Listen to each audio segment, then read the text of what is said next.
Olá a todos, começamos o programa Ponto de Vista, que hoje tenho o prazer de receber aqui o professor Edson Bezerra, professor, doutor em Sociologia. Muito obrigado, Edson, por ter aceitado o nosso convite.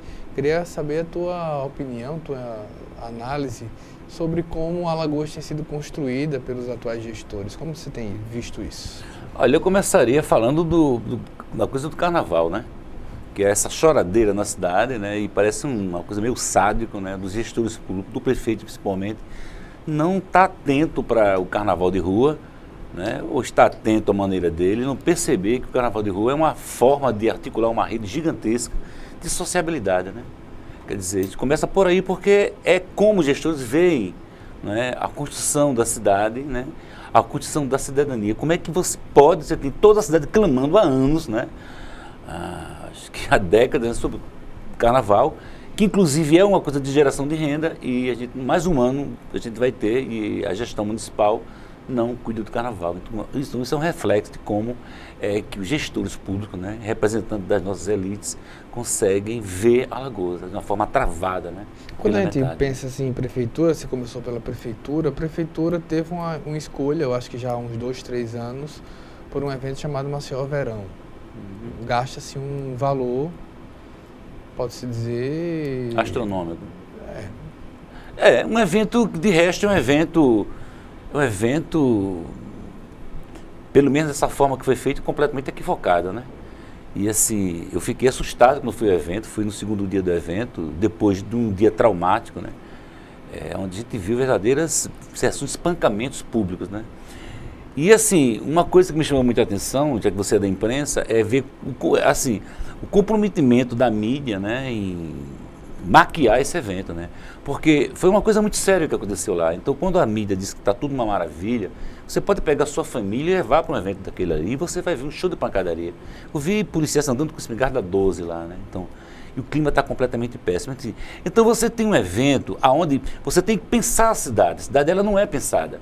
Você tem hoje na cidade de Maceió um fenômeno, que é o fenômeno do apartheid, que ele não é pensado, acabou, ele não é pensado. A violência determinou a cidade, uma cidade dos ricos, uma cidade dos pobres, ele não é pensado. Então, quando você faz um evento, o Maceió Verão nasceu com um bom propósito, né? Inclusive era lá na Ponta Verde, que já devia ter começado em Jaraguá, porque é um espaço muito mais central e democrático, né? Mas era um espaço onde o apelo do festival, pelos grupos que se apresentavam, era um apelo muito da classe média, uma coisa muito, um repertório que não apela para a violência. Na medida em que ele mistura, né, esses repertórios musicais, né, de música de massa, né, você vai atrair uma quantidade de periferia, né, muito, muito grande para o centro, e você vai atrair uma massa, que essa massa da periferia, ela não sai da periferia. Então ela não conhece a cidade, como se ela não conhecesse a cidade. E de repente ela seja jogada numa arena fechada, né?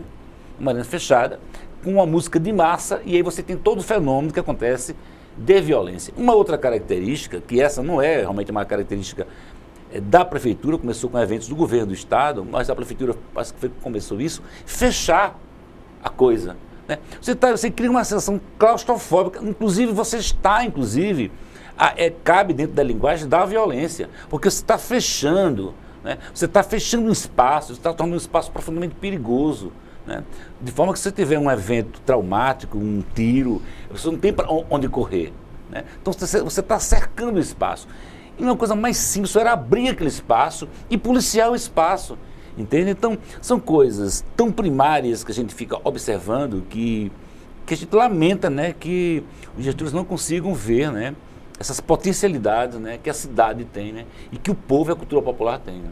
Em muitas respostas da prefeitura que a gente acompanha, você vê que, além do evento, eles alegam que tem pontos de cultura, espaços, eventos em bairros, lugar de levar folguedos, espaços para a periferia também, inclusive com ações, exemplo, do Ano Novo em vários bairros. Isso daí é uma proposta interessante de cultura também, de democratizar, ou de não levar também tudo para uma forma centralizada? Eu não acredito, porque, olha só, e aí essa questão não é só da prefeitura, é uma questão do governo do estado também. Existe veja, na medida que a gente tem um apartheid, né, os gestores públicos moram todos, com raras exceções, na Ponta Verde. seus condomínios fechados. Você tem uma vida cultural, uma energia pulsante muito forte. Então, na medida em que eles vão fazer políticas públicas, eles não conhecem os movimentos da periferia. Eles não têm mediações culturais. Então, eles vêm de cima para baixo. Então, você tem, por exemplo, projeto das grotas, que é um projeto interessante do governo do Estado, e você podia linkar isso com esse capital cultural que tem nos bairros. Né? Então, assim, você tem um desencontro muito grande entre uma produção cultural da periferia, da arte, da cultura alagoana, e uma falta de uma percepção dos gestores públicos em gerenciar essa energia. Agora, veja só, tem uma coisa que eu observo há algum tempo, né, que a gente, historicamente, tem uma sociedade civil muito frágil, uma sociedade civil de baixo nível cultural, que não discute a cidade e que ela quer cobrar dos gestores o que ela não pensa também. Então, na verdade, a gente paga o erro pelo atraso histórico, né, da democracia, né, da condição do nosso espaço público, né, das nossas discussões em cima da nossa problemática, que nós não discutimos, queremos cobrar dos governantes, nossos gestores, aquilo que a sua própria sociedade não discute. Como ela deveria discutir? Carnaval de rua, por exemplo. Né? Isso não era uma coisa para ser discutida apenas no carnaval, porque o carnaval de rua, como ele acontece no Rio de Janeiro, como ele acontece em Recife, ele acontece com uma consequência, né, de toda uma rede de articulação social, cultural, que acontece durante o ano inteiro. Ou seja, você vai ver os maracatus de Pernambuco, os clubes carnavalescos que existem em Pernambuco, a escola de samba, todo esse pessoal tem uma atividade cultural durante o ano inteiro. E o carnaval, ele vai propiciar esse grande encontro, né, dessas atividades. Então, vejam vocês, isso Carlito Lima tem colocado isso na mídia alternativa o tempo todo. Você tem 200 mil pessoas que deixam a cidade. Qual é a justificativa que você tem, que o prefeito tem para não realizar esse carnaval? E olha só, esse prefeito, o Rui Palmeira, quando ele assumiu, pode pensar nos jornais, ele prometeu fazer o Carnaval de Alagoas tão competitivo com Recife e com Bahia. Ele prometeu, ele disse isso, está na imprensa. O que foi que houve que ele voltou atrás? Eu só posso pensar no trade turístico, que não tem interesse, né, que esse carnaval aconteça por pura perversidade e burrice. Porque você teria uma alternativa de fazer o melhor carnaval do Brasil. O trade turístico tem dito que o carnaval de Maceió é um carnaval para quem quer relaxar. Isso foi uma mentira que ele criou. Foi uma mentira, como diz aquela coisa, aquele ditado, uma mentira muitas vezes dita, ele termina se tornando verdade. Isso é uma coisa que eles fazem, que eles trabalharam a mídia, vêm trabalhando essa ideia há muito tempo, que é uma ideia hoje desmascarada e desmoralizada pelos fatos. Né? E na verdade, e mesmo se fosse, toda a cultura é uma construção social. Né? Quer dizer, se isso foi feito por eles. Eles criaram essa ideologia para mascarar a realidade. Né? Então, isso é uma criação deles e eles lucram com isso. Mas é o que eu digo, assim, é uma elite profundamente mesquinha, porque não iriam prejudicar em nada. Historicamente, professor, você tem, a gente busca assim, década de 10, de 20 do século passado, você vai ver que o carnaval existia apesar do poder público. E eu não estou falando apenas de Alagoas. Se você for para o Rio, o carnaval de rua, antes mesmo das escolas de samba, eram promovidos de forma popular. Se você for para o interior de Alagoas, me corrija porque eu sou um leigo, apenas estou dando a minha impressão. Você vai ver que os folguedos eram feitos, embora se pedisse uma colaboração, um subsídio do senhor de terra, do nossa. Hoje a gente não fica muito também preso a querer um financiamento público da cultura? Não, esse passo decisivo para um carnaval espetáculo só pode ser dado pelo poder público. Entende? O que está sendo feito na cidade é o limite dela. Ou seja, a prévia carnavalesca, ela está aí, ela tem uma importância muito grande. O Pinto da Madrugada, que a gente foi muito crítico dele, mas foi uma coisa muito importante para a cidade. Eu digo que foi, não é mais. Porque o que foi que o Pinto fez? Ele trouxe uma memória, né, coletiva que estava apagada, o frevo. O que é que essas prévias fazem? Elas esquentam as pessoas, mas é uma coisa absurda. Quando você chega no carnaval, só saem daqui. Então você tem Nas prévias, primeiro da Pinto da Madrugada, vi coisas absurdas. Pessoas chorando, cantando Olinda, Olinda, com as lágrimas caindo dos olhos, entendeu? Enquanto que, na verdade, a gente tem uma cultura fortíssima, que não perde para nada. Assim, mas como você está falando, esse passo decisivo de transformar, de articular essas agências, isso é um passo governamental, da Prefeitura de Maceió. É ela que deveria fazer isso. E ela está optando mais uma vez em repetir essa negativa que ela vem fazendo. E aí ela fez esse Maceió Verão, que tem se revelado um desastre sob o ponto de vista de produzir um evento cultural novo na cidade. Show de violência, uma reprodução em miniatura do apartheid que é a cidade, né? Ou seja, você vai ter no festival, ao contrário das outras edições, que era uma coisa muito mais democrática, hoje você tem um camarote pago, né? Ou seja, é um Maceió Fest sendo repetido, né? Em dobro, né? É repetido em dobro, e como diz uma velha frase, a história a primeira vez acontece como tragédia, a segunda como farsa. Isso, como está acontecendo, é uma farsa, né? E uma coisa, inclusive, né, interessante, você pode observar, vocês que estão me assistindo, que os cartazes, os artistas da terra, não aparece o rosto deles, aparece pequenininho. Quer dizer, uma coisa, é tão grosseiro isso, é uma coisa tão grosseira, né? Quer dizer, que isso reflete um pouco de como esse evento está acontecendo na cidade, de uma forma muito equivocada, né? Falando de artista da terra, você é um artista. E eu queria mostrar um trecho aqui, uma participação sua, aqui na TV Assembleia, no Arte Cultura. A gente vai apreciar um pouco e a gente volta depois do intervalo.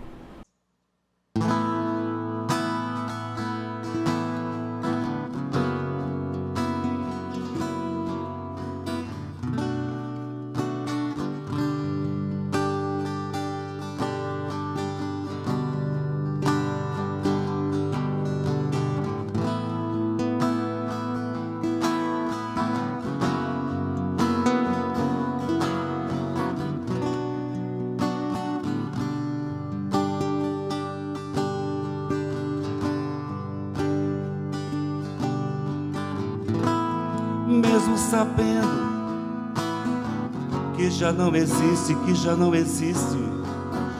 esta beleza assim. Mas quando você chega, você me entorpece. Eu totalmente louco, totalmente, não sei o que fazer. Mas quando você chega, mesmo sabendo que já não existe,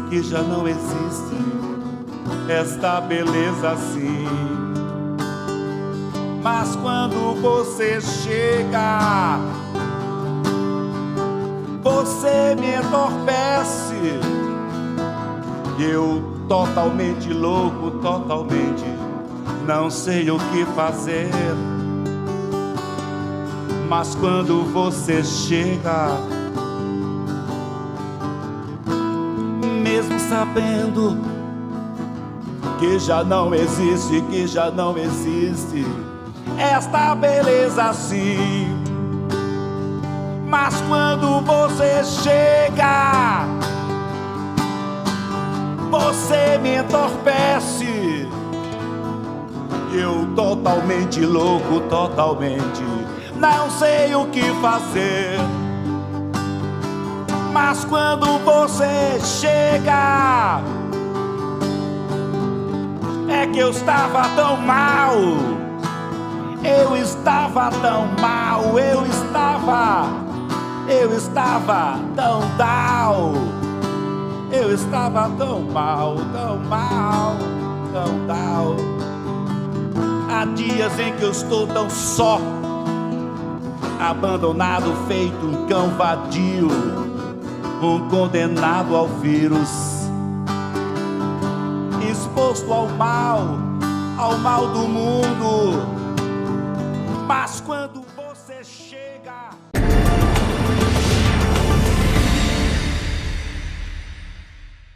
se tem algo que precisamos ficar de olho, é na segurança das nossas crianças e adolescentes. Violência sexual, uso de álcool e drogas, trabalho infantil, situação de rua e desaparecimento de crianças são exemplos do que precisamos prevenir e denunciar. Disque 100 e denuncie qualquer violação dos direitos das crianças e adolescentes. Baixe também o aplicativo Proteja Brasil no seu celular. Respeitar, proteger, garantir. Todos juntos pelos direitos das crianças e adolescentes.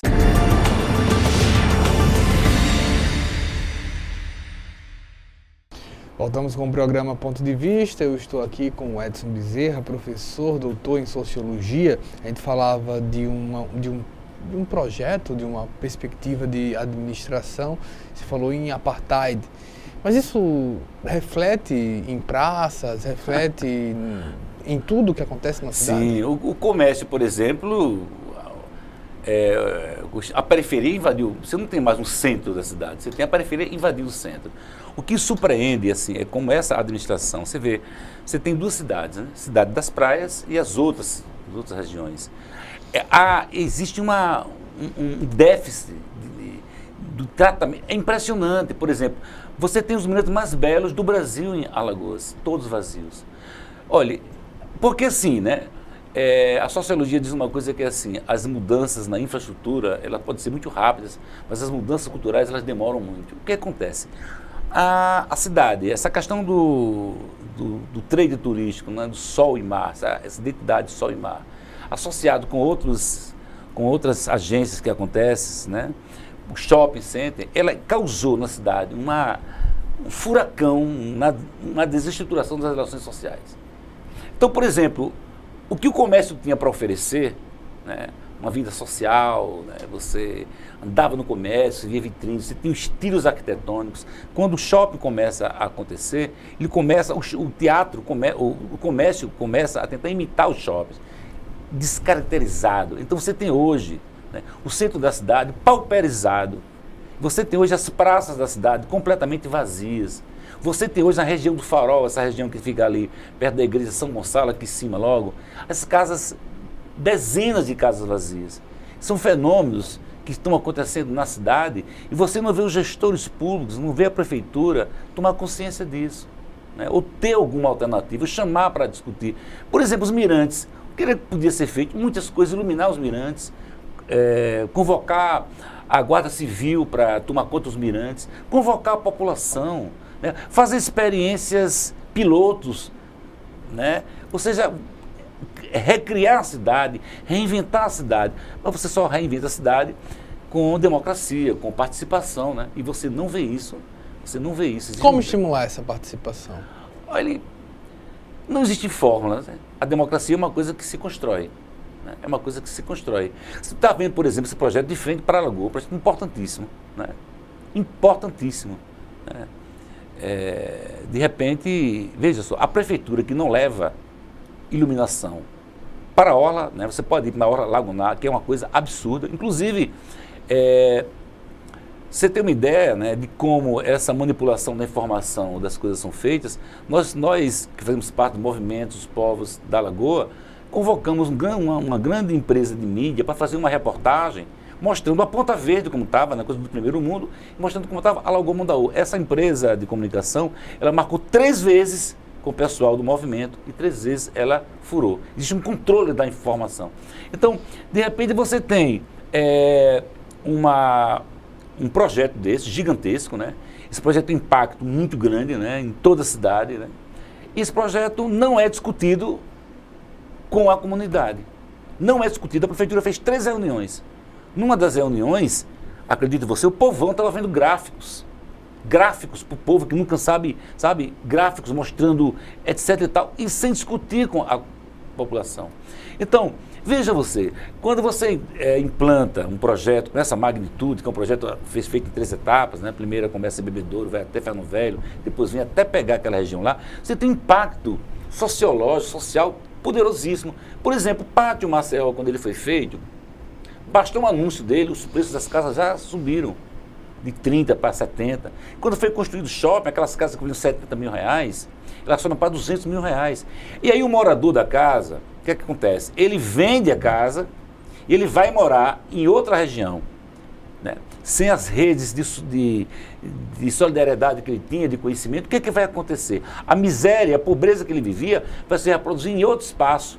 E aquele espaço, né, vai acontecer o que a sociologia, a arquitetura chama gentrifications, né? O processo de gentrificação, ou seja, uma área que era completamente deteriorada, de repente ela começa a ser valorizada. Só que as pessoas sofrem impacto dessa especulação imobiliária sem nenhum preparo mental para enfrentar aquilo. Então você vai ter isso na região das Alagoas. Daí é que esse movimento que está surgindo, que a gente faz parte, o movimento dos povos da Lagoa, é um movimento que está surgindo com o objetivo de trabalhar a questão da identidade, né, dos povos da Lagoa, que é uma identidade completamente diferenciada, né? E já que a questão da identidade, né, a questão da identidade é uma questão de força, a gente está criando um movimento cultural que é para se opor a tudo que está aí, desse movimento, dessa coisa, dessa identidade de sol e mar, né? A gente tentando chamar a atenção para toda a beleza da cidade, das cidades lacustres que existe.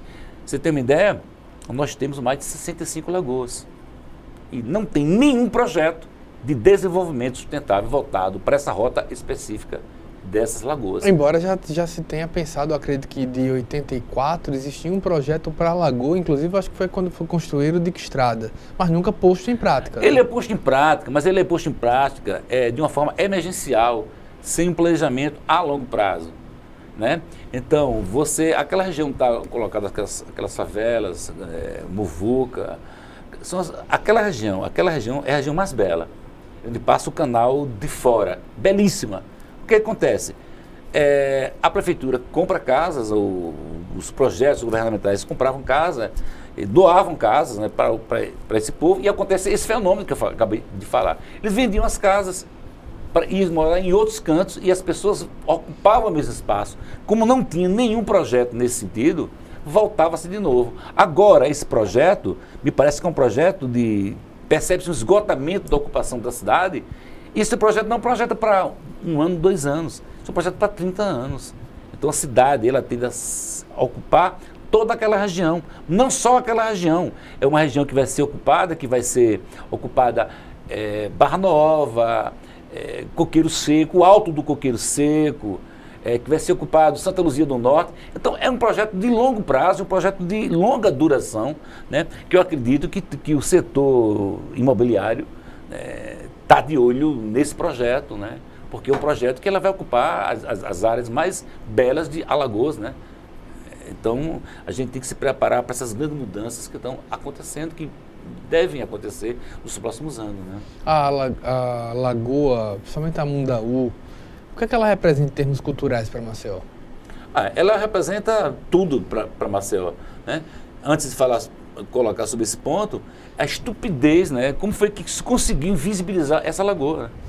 As pessoas naturalizaram isso, que na verdade é isso que eu digo a vocês, as pessoas esperam que os governantes tomem iniciativa, né? Como naturalizaram também a morte de Salgadinho, como naturalizam também não ter carnaval, como se o alagoano não tivesse posse da sua história. Olha, a história quem faz somos nós, com as nossas reivindicações, com as nossas organizações, né? Então naturalizou-se também a questão da Lagoa Mundaú, a decadência da Lagoa Mundaú, né? Você pode passar, você não vê, aquela lagoa, ela aparece, ela tem até aparecido algumas vezes, ela aparece de 2 formas na mídia, né? Ela aparece geralmente ou como violência ou como sujeira, né? Você não tem uma reportagem que mostre todo o potencial. Inclusive um jornalista ganhou, né? Cadeia produtiva da miséria. Veja o enunciado. Na verdade, o enunciado correto deveria ser cadeia produtiva da esperança. Afinal, o sururu mata a fome dessa cidade. Temos imemoriais, né? A Lagoa Mundaú, você tem uma ideia, é ela que vai acolher os camponeses que são expulsos, né? Quando os engenhos vão se tornando usinas. Ela que vai acolher os filhos, né? Os filhos da terra, né? Os pobres vêm para a Lagoa e vão estar morando na Lagoa, porque a Lagoa está oferecendo vida para eles, né? Sururus, peixes. Até a década de 50, tinha capivara na Lagoa Mundaú, né? Então, uma das regiões mais ricas que existe. E uma região importante para a identidade alagoana, né? Porque a gente pode pensar o seguinte, que praias, a gente tem todos os estados que tem praias, né? Não é uma particularidade nossas praias, né? Tem Pernambuco, Bahia e tal. Rios também, né? Você tem em todo o Brasil. Mas lagoas, como nós temos, só aqui a gente tem. Então, o próprio nome Alagoas não nasce sob o nome de Alagoas. Era assim, aquela terra que tem muitas lagoas. Então, o nome vai se impondo, né? E diz uma pesquisadora, a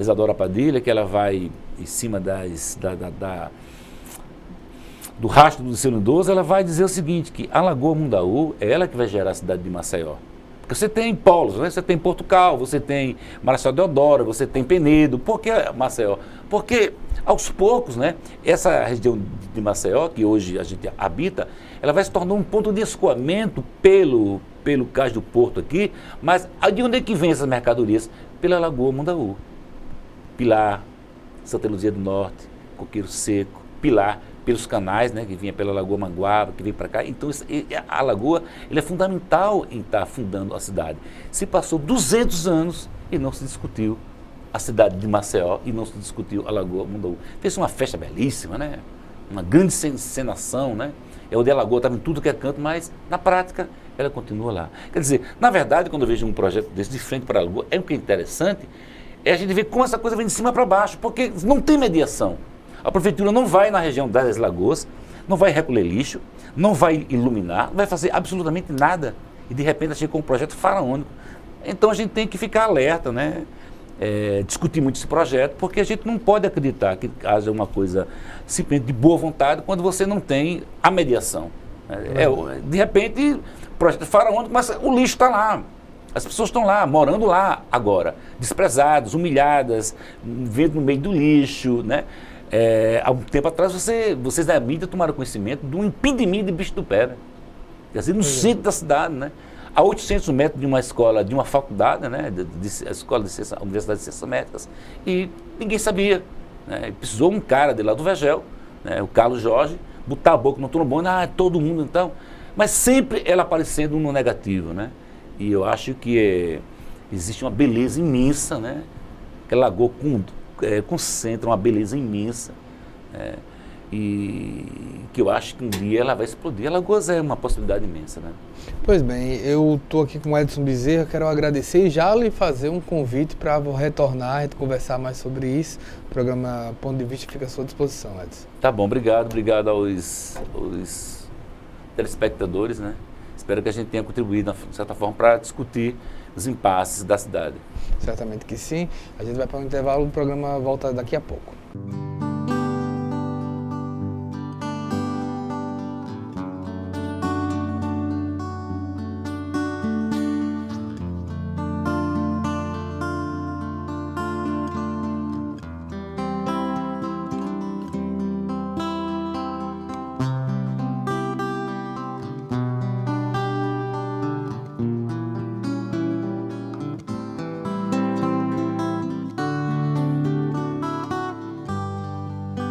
Eu não pensava que você viesse pra ficar. Felicidade traz pra mim.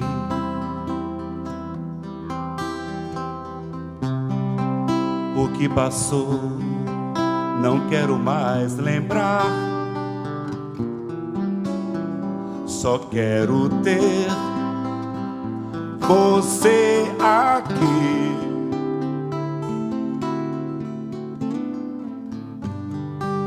Em cada dia quero ver de novo renascer o amor que eu nunca mais senti.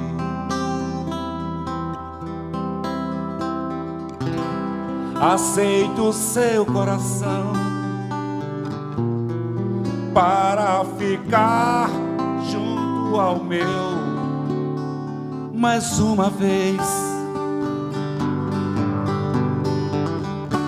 Você pode não acreditar, mas fiquei só sem ter ninguém. Todo amor que eu guardei em mim sempre será só seu, meu bem. Em cada dia quero ver de novo renascer o amor que eu nunca mais senti. Aceito seu coração para ficar junto ao meu mais uma vez. Você pode não acreditar, mas fiquei só, sem ter ninguém. Todo o amor que eu guardei em mim sempre será só seu, meu bem.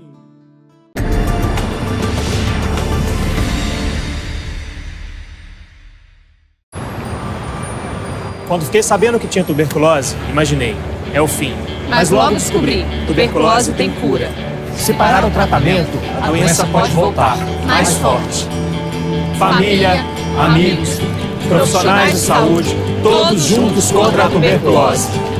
É bom saber que eu não estou sozinho. Em caso de tosse por mais de 3 semanas, procure uma unidade de saúde. Pode ser tuberculose e o tratamento precisa ser feito até o fim.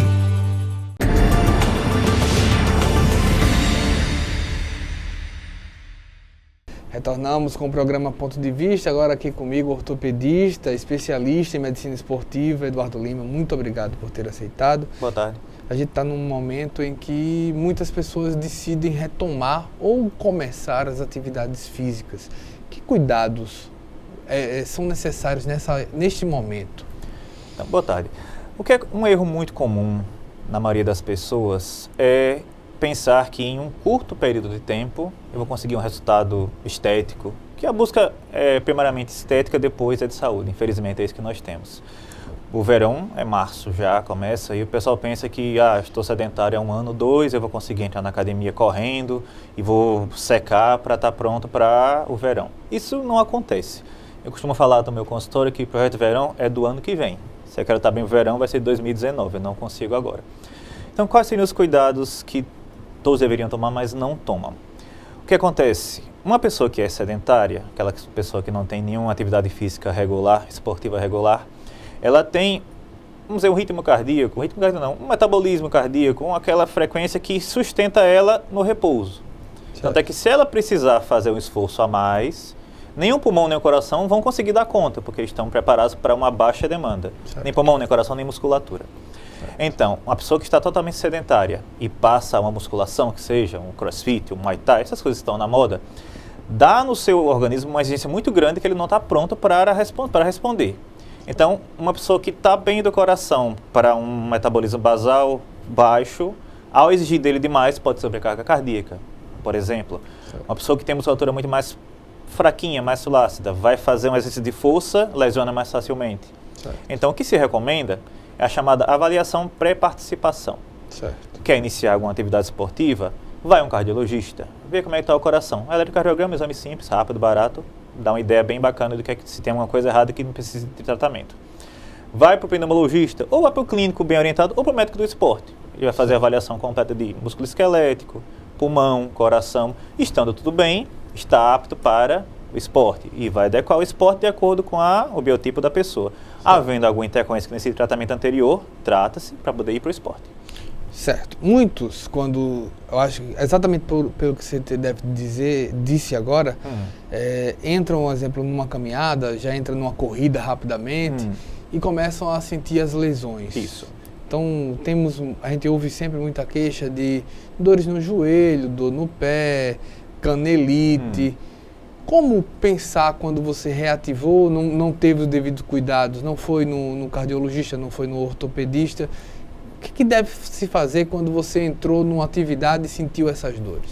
Geralmente é o que acontece. A pessoa está bem, mas está sedentário, vai começar o esporte, se lesiona, aí para o esporte e vai para o médico. Aí nem tem o ganho que deveria ter, porque não se preparou de maneira correta.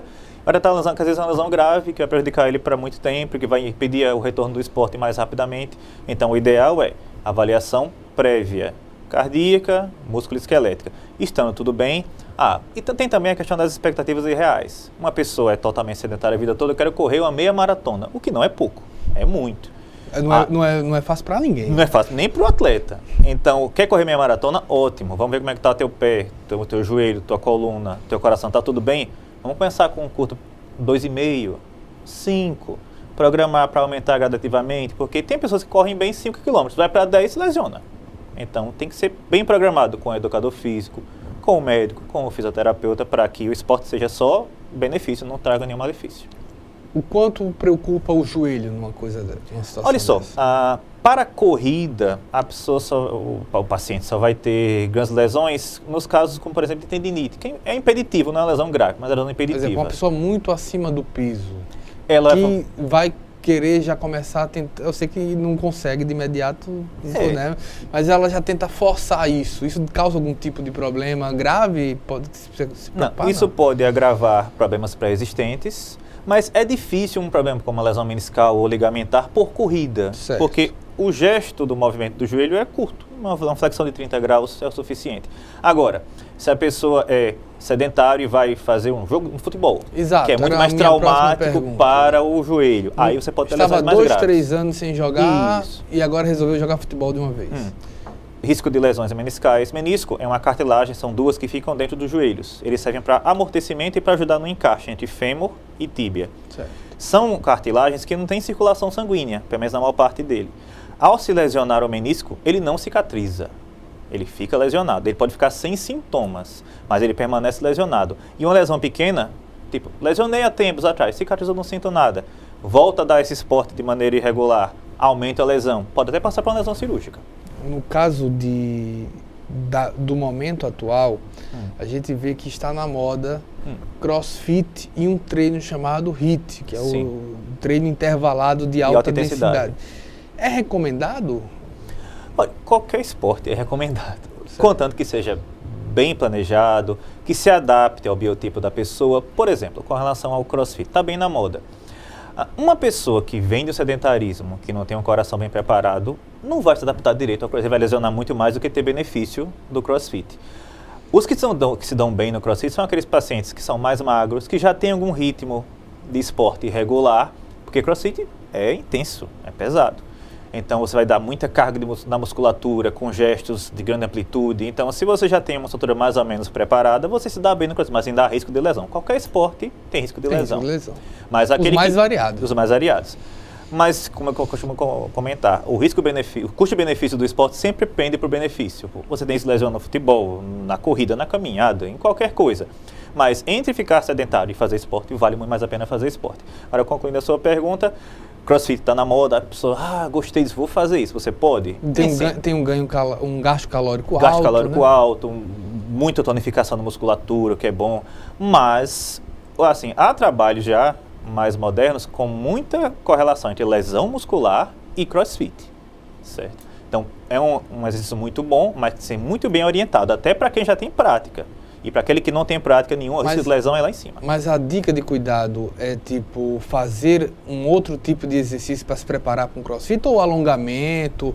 Ou um tipo de cuidado postural? O que é que pode se pensar nisso? Assim, você pode até, o paciente pode até iniciar no CrossFit. Agora, demanda várias situações. O bom ambiente, a academia bem preparada, um bom profissional, porque... Que assista, né? Isso, porque o educador físico está lá, ele vai fiscalizar, vamos dizer assim, vai orientar o treino de CrossFit. Quando ele observa que aquele paciente que ele conhece, tem que conversar previamente, vem de um sedentarismo, está um pouco acima do peso, faz gesto funcional do esporte errado, ele vai lesionar em algum momento. Então ele já para, olha, pega menos peso, faz assim, substitui isso aqui por outra coisa, para ele poder fazer. Ninguém pode pedir ninguém fazer nada, a não ser que seja totalmente impeditivo. Mas quer fazer, faz, com cuidado. Viu que está pegando errado, diminuiu a carga, troca exercício por esse. Pode até começar no CrossFit, nada impede, desde que seja bem orientado. A mesma coisa para o HIIT? Sim. O HIIT, na verdade, é uma modalidade de treinamento aeróbico, que chega a quase no anaeróbico.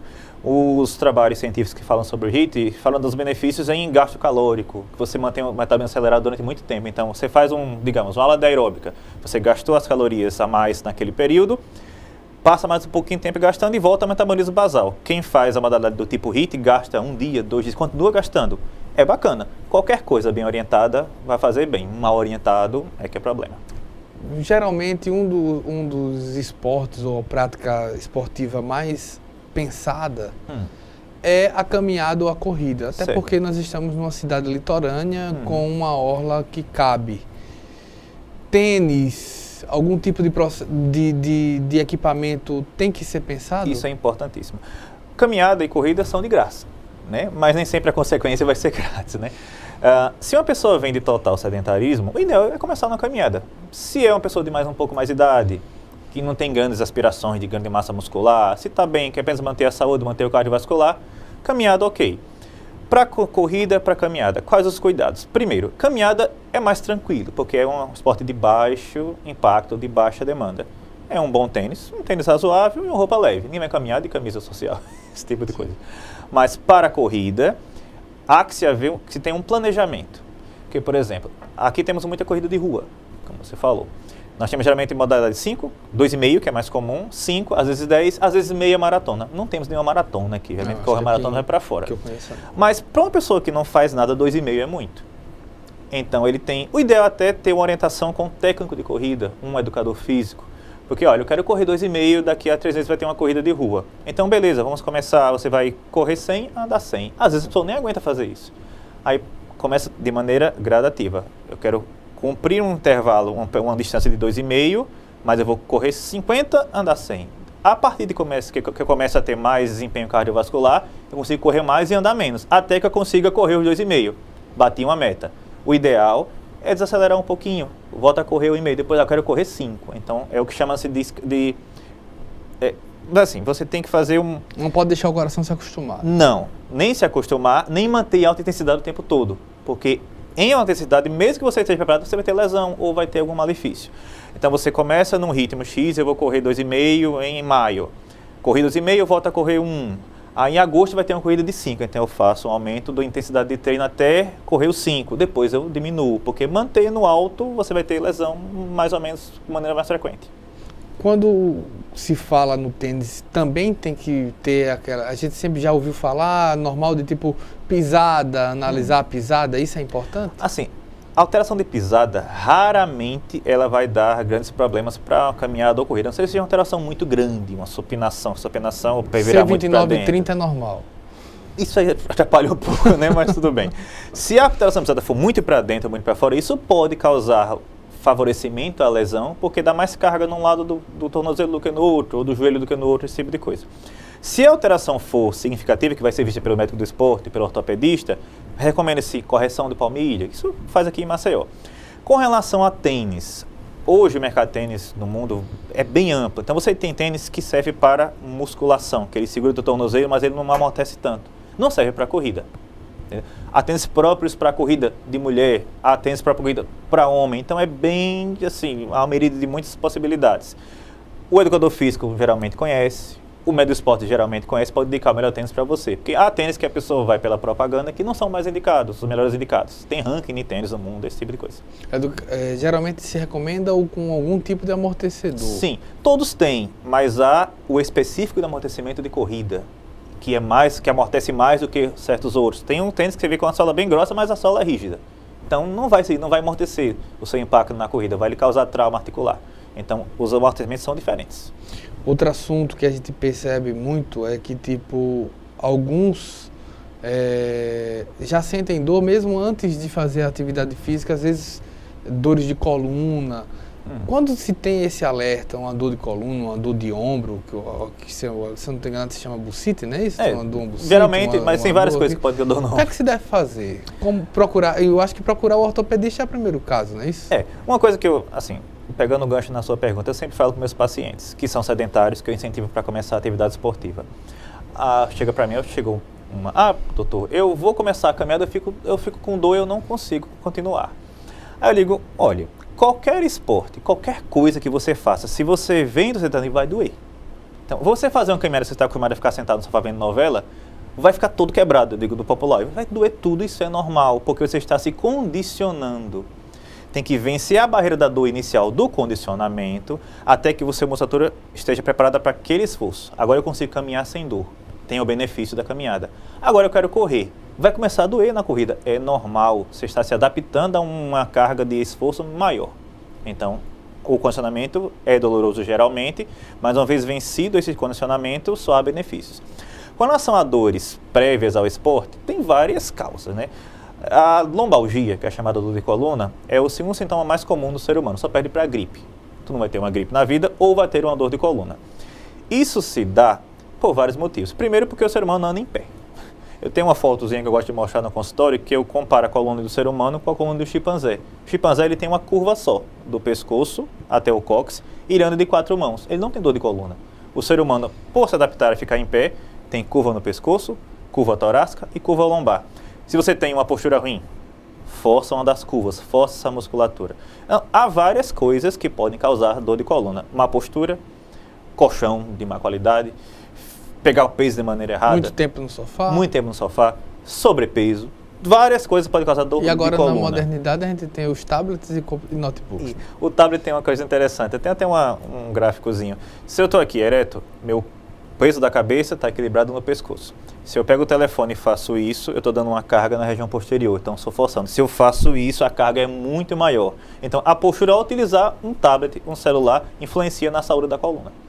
E isso daí pode ser, às vezes, mais preocupante do que próprio fazer um exercício. Exatamente. A gente vai para um breve intervalo. Eu estou aqui com o Eduardo Lima, ele que é ortopedista e também médico, especialista em medicina esportiva. A gente volta já.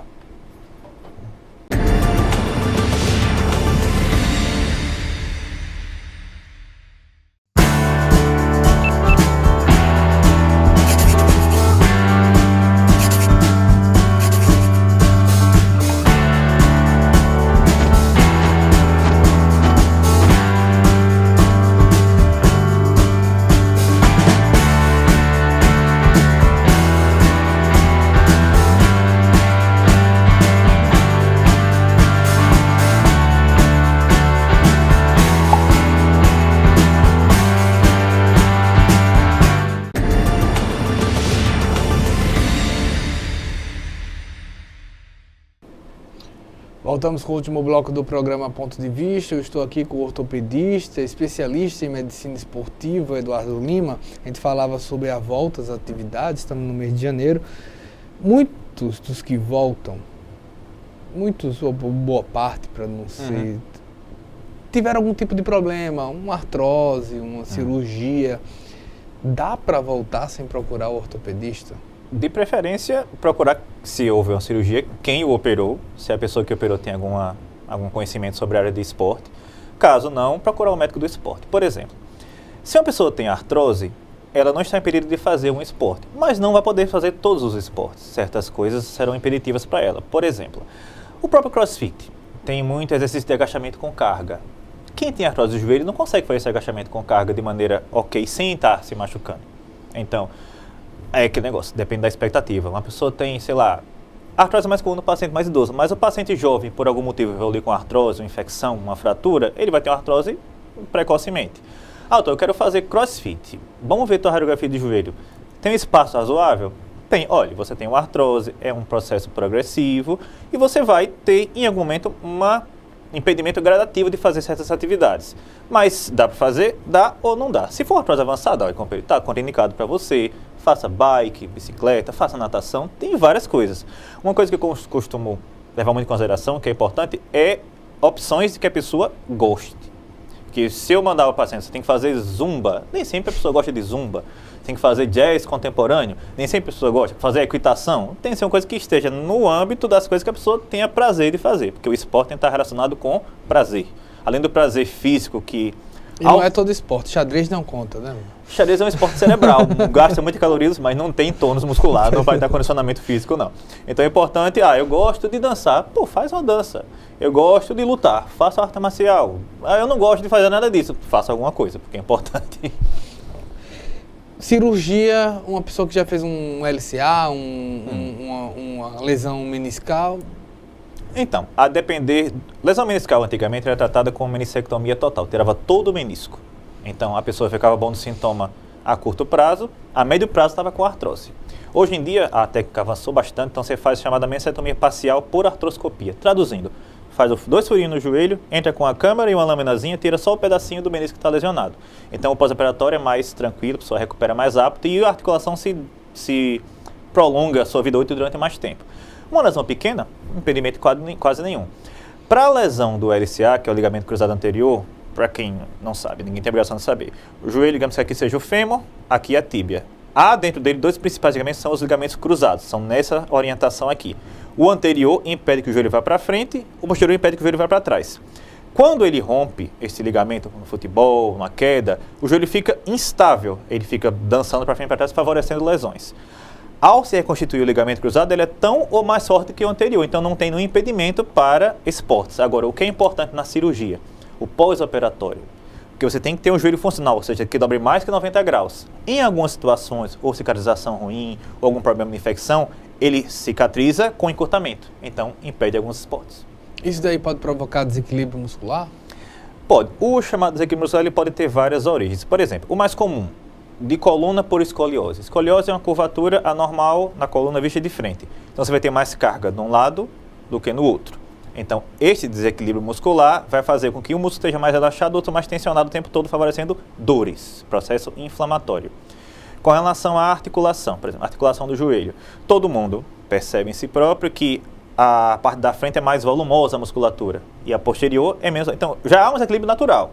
É mais fácil você fazer extensão do que fazer flexão. Agora, se por algum motivo você protela ou esquece de fortalecer o posterior, vai ter um grande predomínio de anterior. Aí um grande desequilíbrio promovendo instabilidade até com a pós-cirurgia. Mais exemplo, o fato de você lesionar um joelho não desequilibra direito e esquerdo? É por isso que ao se lesionar, digamos, o paciente que lesionado que foi operado e está bem, necessita de uma reabilitação intensa, bem feita por um bom fisioterapeuta, acompanhado pelo médico, para você, ao final da recuperação cirúrgica, estar mais ou menos equilibrado. Quando a pessoa não opera ou a cirurgia não tem sucesso, que às vezes isso acontece naturalmente. A pessoa inconscientemente coloca mais carga no outro. Então, além de você ter perda de tônus e de massa muscular do membro que você está protegendo, que você não está utilizando direito, você favorece sobrecarga articular do outro membro, favorece lesão do outro membro ou lesão inflamatória apenas, nem lesão mecânica. A lesão inflamatória já dói e atrapalha.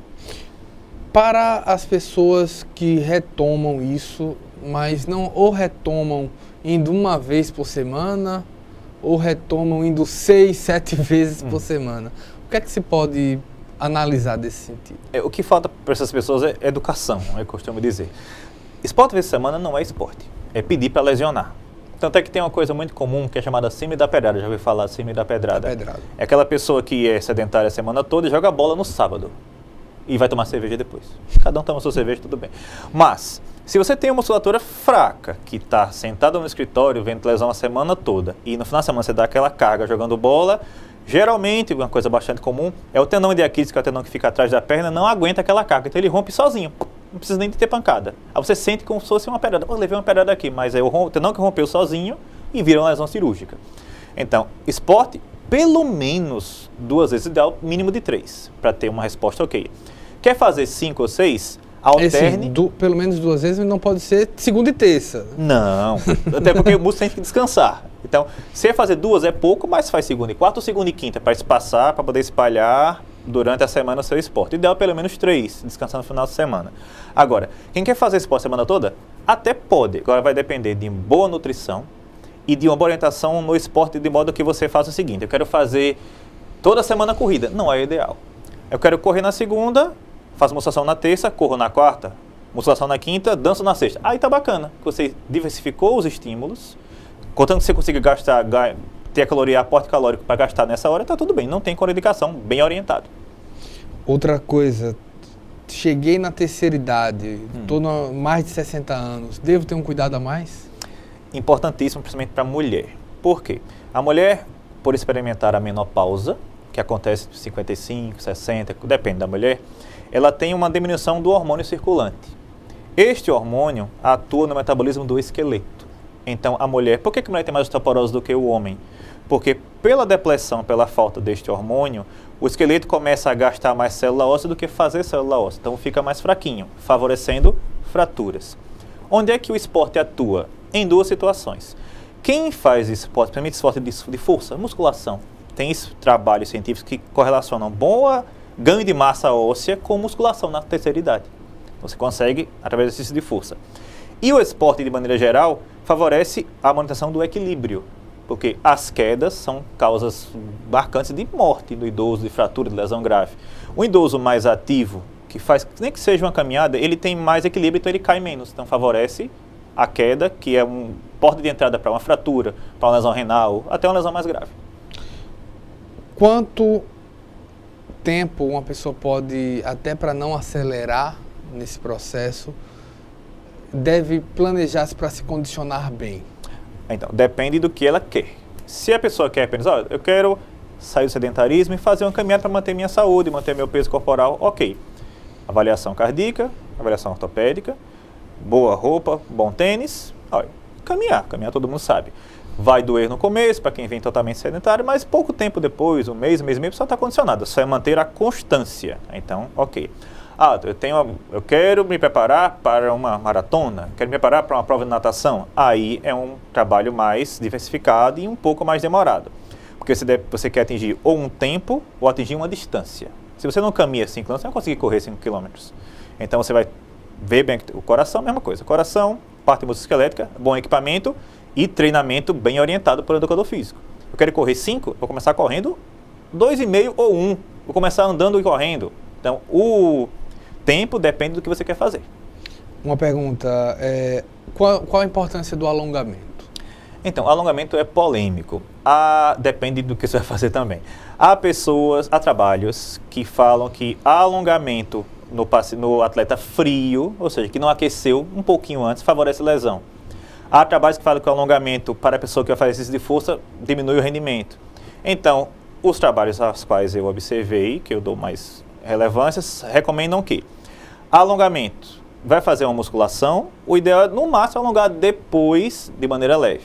Vai fazer uma corrida, faz um trotezinho, um polichinelo de 2-3 minutos para poder começar a aumentar a circulação sanguínea, faz seu alongamento e aí vai fazer seu esporte. Agora, com relação ao alongamento frio, há muito trabalho que fala que favorece lesão. Então, alongamento é meio polêmico. E mesmo assim, esses alongamentos devem ser mais curtos, mais longos? Como deve ser? O alongamento é importante para manter flexibilidade. Por exemplo, se um idoso que não consegue alcançar o próprio pé para cortar uma unha, é uma limitação. Então, ele tendo boa mobilidade, ele vai ter mais independência para a vida.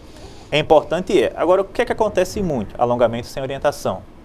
É importante ter o profissional na hora. Aí eu vou puxar para cá, mas você não sabe onde é que teu músculo vai. Você vai estar puxando e está rasgando a musculatura outra vez que está fazendo alongamento. Então é ideal, pelo menos ter uma orientação mínima. Vai na academia uma vez, eu quero fazer um plano de alongamento. O que é que eu posso fazer antes de correr? Você faz isso, dessa maneira. Pronto. É importante alongar, importantíssimo, na hora certa. Não recomendo alongamento frio, ideal um pequeno aquecimento antes do alongamento e depende do que você vai fazer. Pois bem, Eduardo Lima, ortopedista, especialista em medicina esportiva, muito obrigado. Okay. TV Assembleia fica à disposição. Da mesma forma. Eu agradeço também a você pela audiência e espero uma próxima oportunidade. Até mais.